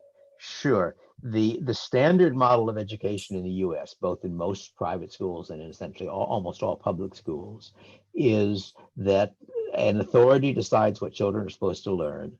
They then put the children in a room with a bunch of other children and a teacher and teach it to them, and often send them home with work to do by themselves. And I don't think that's a very sensible way of educating people. I don't think it works very well. Because kids are very good at learning things they want to learn and not very good at learning things they don't want to learn. And the tendency is in that system that people learn what they have to learn to pass the test and then forget it as fast as they can. The alternative model, and the model we used for the two kids in my present marriage, is what I like to describe as throwing books at them and seeing what stick. That is to say, you talk with them, you encourage them to get interested in things, and whatever they're interested in, you help them learn. And I think that on the whole results in more education, that almost any interest can be educational, because, if what you're interested in is the history of the Wild West, well, there are history books about that. When you get more serious, you can start looking at primary sources, read newspapers from the 19th century, and learn stuff about history. And I think you learn much more that way than saying, well, I've got to remember that 1066 was the Norman Conquest. I'm not quite sure what it was, but it happened in 1066. And 1776 was the American Revolution. And that is the sort of standard thing that you get in.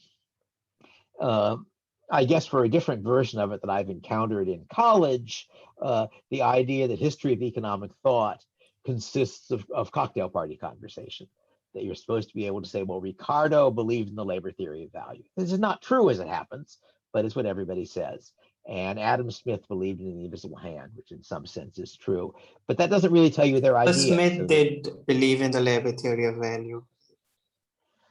Smith has about 3 different labor theories of value, and it's a complicated question. That he has, on the one hand, in a society with no capital inputs, that things will exchange at their labor value. That's his deer and beaver story, if I remember correctly. He also says that you can, in effect, measure how rich a society is by how much labor it takes to buy things. So he's using labor there, as it were, as his measure of value, such that he is saying that the lower, really a measure of price, because he's saying that the lower the value cost of your food, the better off you are, the lower the amount of labor needed to do it. So that's the second labor theory of value. And I no longer remember what his third one is, though it might be the iron law, because he has a version of the iron law of wages. But Ricardo is a much better theorist than Smith. That is, Smith knew a huge amount and was a very interesting writer. But Ricardo is really the first person to do general equilibrium theory. And he did it with no mathematics beyond arithmetic, which to any modern economist is obviously impossible, but he was a very smart guy. And he doesn't have a labor theory of value because his simplifying assumption going in order to make it doable, is that all goods are produced with the same ratio of labor to capital. It's not his language, but that's what it amounts to. Well, once you do that, then saying prices are proportional to labor input is the same thing as prices are proportional to capital input. So there's no longer a labor theory of value. And he then discusses at the beginning how much the real prices are going to deviate from that. That's why Stigler wrote an essay called Adam Smith and I think it's 93% labor theory of value. It's a good essay. Stigler was a smart guy, and he was interested in economic history. But anyway, going back to education. Yeah. So there are books, there's stuff online, you can talk with people, and it seems to me that way of learning, they don't end up learning the same curriculum as the standard school, but then the people who take the standard curriculum don't learn a lot of it either. But they do end up when my daughter went to college, one of the things that bothered her was that when a class she was interested in was canceled, the other students were happy. That from their standpoint, attending class wasn't why they were at college. They were at college to spend 4 years socializing and partying and enjoying themselves with no parents watching them, with a bunch of other people their own age, and classes were the price of doing that. Well, that if the way you've been educated is that you learn things because people make you learn them and tell you that they'll test you on them, and at the end of the quarter, that's a natural enough attitude to education. It's not a very healthy attitude. Yeah, I'm not sure if you're aware of this, but there's an anarcho-capitalist. You might have heard of him, Brian Kaplan. He Yes, I has know Brian. he's written an excellent book on his critique of education system called Yes. The Case Against Education System, I think it's called. Yeah, So I don't think I've read it, though I certainly know some of Brian's views. It's a recent book and it's a brilliant book, and he essentially argues that people go to college not because they want to learn, but because they see it as a means to an end, and that end is, say, getting a degree or getting a job. So what we're doing is we're sending kids to college who don't want to be there, who don't want to learn. They take classes not because they're interested in the classes, but because those classes give them good grades. So they end up taking easy classes. So what that does is that sort of dumps down the population first, and second, it acts as a disadvantage to those who really, really want to learn, because it slows down the process for them. I have learned more in this sort of informal way, reading more through the internet or through books and stuff, and by talking with people like you, than I have in 7 years of school. So yes, well, observe that I have taught at the graduate level in 2 different fields, and none of which I've ever taken a course in: law and economics. So no, I agree with that. I haven't read that book of Brian's. I think I read one of his books in draft at some point because I know him. But Brian's an interesting guy. I have a reference without his name in one of my books where I'm talking about how norms change. And I say that, some very brave professor teaches a class wearing shorts and flip-flops. And after a while, he will decide, that's Brian.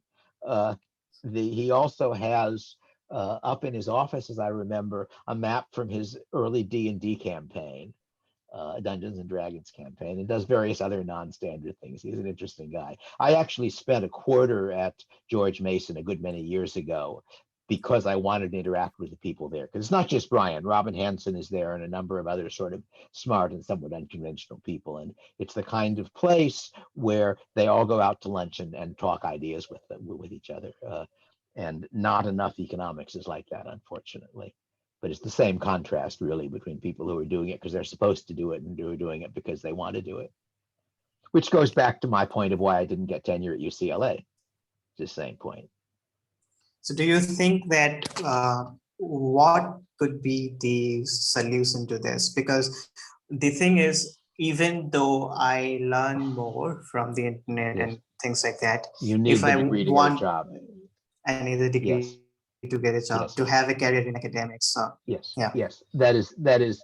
There are a variety of different solutions. The individual solution is to find some way of doing what you want to do that doesn't require going through that mechanism. So you start a business, if that's the kind of thing that appeals to you.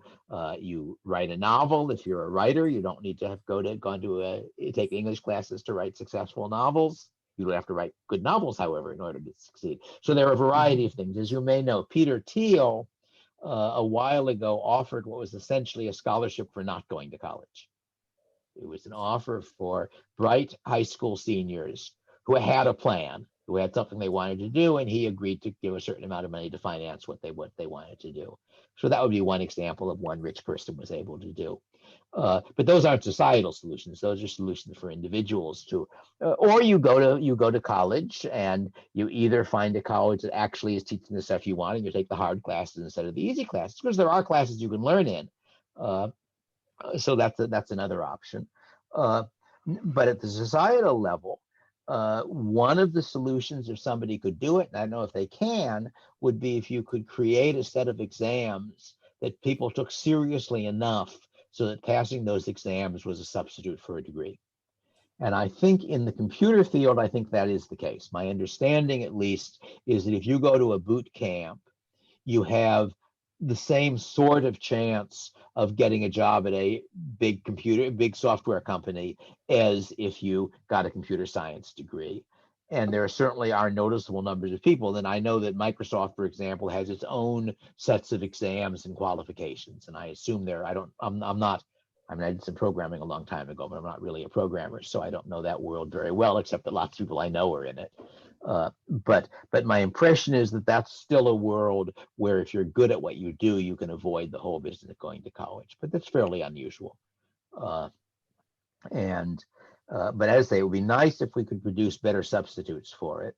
And the obvious substitute is the combination of a work record to show that you can show up on time with passing exams to show you that you know the sorts of things you might have learned in college. And a well-designed and widely accepted set of such exams. Now, you could have a university do it. I could imagine a university or college would said, all right, we're going to give a different kind of degree. We're going to give a degree entirely by exams. And of course, Oxford and Cambridge aren't that far from that, as I understand them.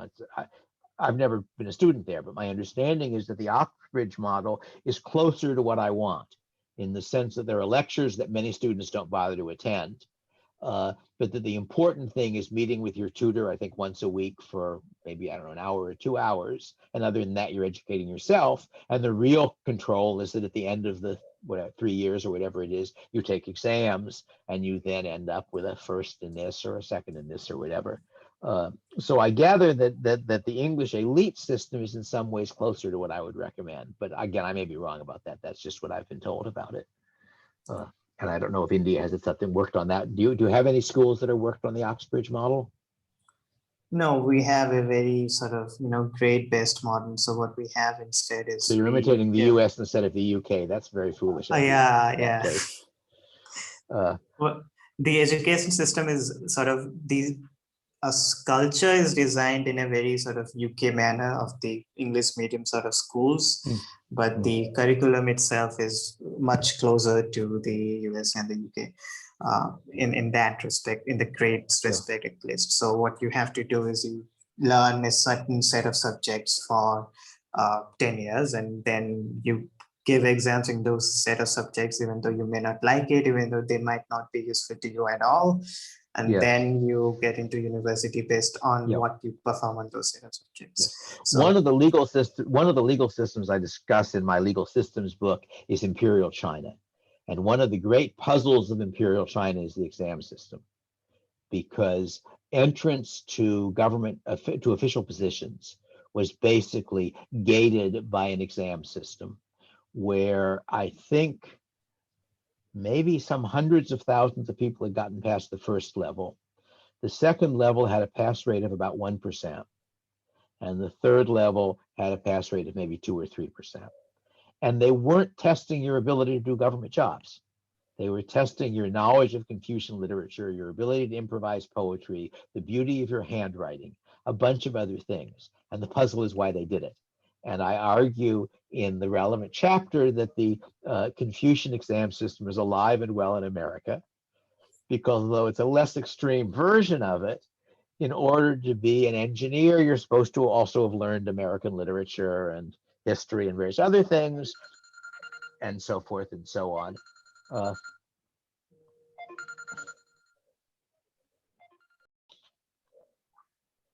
Thank you. Sorry. So I was saying that the US system is really rather like the Imperial Chinese system, a little less extreme, but you are supposed to learn things, many of which are not relevant to what you're doing. And as you may know, there's been a sort of controversy involving Brian Kaplan and various other people on the reason for this system, to which I'm not sure I've seen an adequate explanation. That the Chinese system, my favorite explanation is they were trying to indoctrinate people with Confucian values on the theory that there are really two different things you want of your officials. One of them is they know how to do the right thing, but the other is that they want to do the right thing.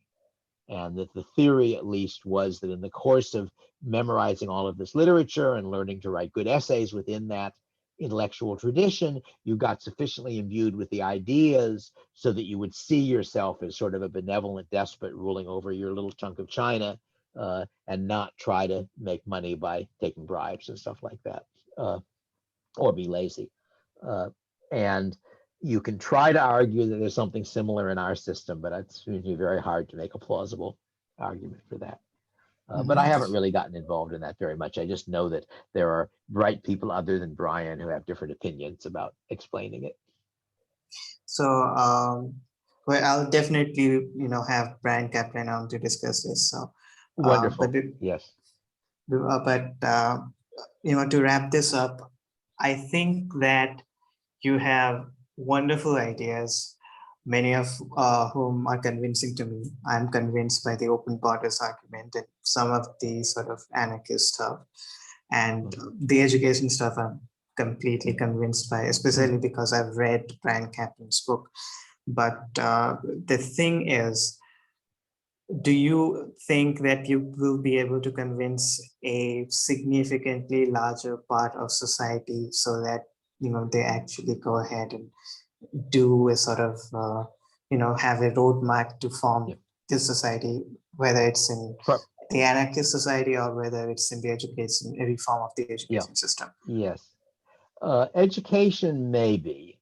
The US, partly ultimately due to my father's influence, is moving gradually towards giving more people the option of taking their money for their own education.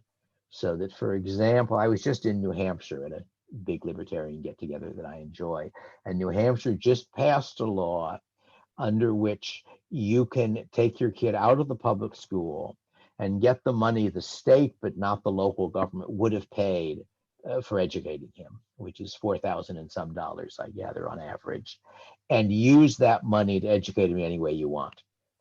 And that, plus the internet, which provides a lot of ways of getting information that didn't exist before and of interacting that didn't exist before, I think means that the number of people who will be doing unschooling will increase. Now, it probably will not increase to be anything like a majority, at least not in my lifetime, but I think that's likely to grow. I think the question of whether society will become freer is very, very uncertain. I'm certainly not counting on my country doing so. I think in some ways that Trump was a disaster for that as well as other things, because he then hardened the other side, and the other side then takes extreme positions and so forth. But it's very hard to know. That my general feeling is that things are always moving in all directions at once, as it were. So that if I think about the change since when I was a college student, the big gain is that nobody sensible believes in socialism anymore. They may use the term socialism, but in the sense in which when I was in college, it was taken for granted by, I would say, most development economists that what India needed was 5-year plans. That when I was in college, the leading economics textbook by Samuelson claimed that the Soviet Union was rapidly catching up on the US, and it gave dates at which, ranges of dates at which the Soviet GNP would pass the US GNP. Those dates kept receding, edition by edition, because in fact the Soviet Union wasn't catching up. But that was the orthodoxy then. And so the idea that centrally planned was what you needed for a poor country to get rich was orthodox. Nobody serious believes that, I don't think, anymore, even if people still use some of the rhetoric. On the other hand, environmentalism has to a significant extent replaced it. So that instead of saying we have to restrict what you do in order that we can develop the country, you say we've got to restrict what you do in order to keep down CO2 or to do some other environmentalist thing. And various other things have replaced it as well. So things are getting better and getting worse at the same time. Now, environmentalism in one sense is an improvement because it's a better argument. So it's intellectually an improvement. It's just that we don't have any very good mechanism for actually getting governments to do the right environmental things or people to believe the right environmental things. And therefore, in practice, it's quite as likely to do damage as good. Anyway, that would be my view. But no, the world is hard to predict. And I expect some places are getting better. China got a whole lot better in the last 30 years, although I'm not sure it's still getting better. I think India has gotten better, though I know less about that. US, better in some ways, worse in others. I don't know which way it's going to end up going. Europe, I think, maybe has gotten somewhat better over my lifetime in terms of freedom, but again, I don't know enough to be at all sure of that. So we'll see. You'll get Yeah, to see well, more than I do. I think the reason that libertarian, I haven't been that sort of attracted to conservatism because of these social values at the whole, but Uh-huh. libertarianism, despite being a leftist, I find libertarianism much more Sure. tolerable than, say, Yeah. conservatives in that But sense. in terms of not having persuaded you of all of it, my father, who was a very wise man, told me that anybody you can persuade with one argument isn't worth persuading, because then somebody else will persuade him back the other way in the next argument. And the way I think of it, and probably the way he put it, is that the purpose of an argument isn't to persuade somebody, it's to give him the ideas with which he may later persuade himself. So that would be sort of my more or less closing result. But I should mention, since you're presuming other people are going to hear it, that in addition to all my serious work, I've also written 3 novels. And if people want to know what a novel written by an economist is like, you could try them. None of them are libertarian propaganda. I, on the whole, don't think that's a useful form of literature, or at least not one I want to engage in. They are all affected more by being an economist than by being a libertarian, but in some ways by both of those features. So I So enjoyed this. It was fun. I had a great time talking with you. I enjoyed every Good, second of it because, good. I'm absolutely fascinated by you and your ideas. And, Yeah, it was yeah. probably the best conversation I've had till now. Good, So, yeah. And good. do check And out get David. Brian on. I Brian will on. certainly send him an invitation. So do check out David D. Friedman's website, which has Yes. a lot of his fantastic writings for free. It's a treasure trove, really. So check it out Good. and check out his novels. And if I might mention, I recently read a novel by a Marxist economist, Yanis Varoufakis, which was great, but obviously you had disagreements with him, but it's a great novel called Another Now. So, yeah. So, David D. Well, Friedman, Dr. Friedman, thank you very much for doing this. And with thank that, you. we're I done. enjoyed myself too. I mostly do things I enjoy. Bye. Have a good time. Maybe I will see you someday. I've been to India twice, and maybe I'll be there again sometime, or maybe you'll come here. Yeah, I'll love to.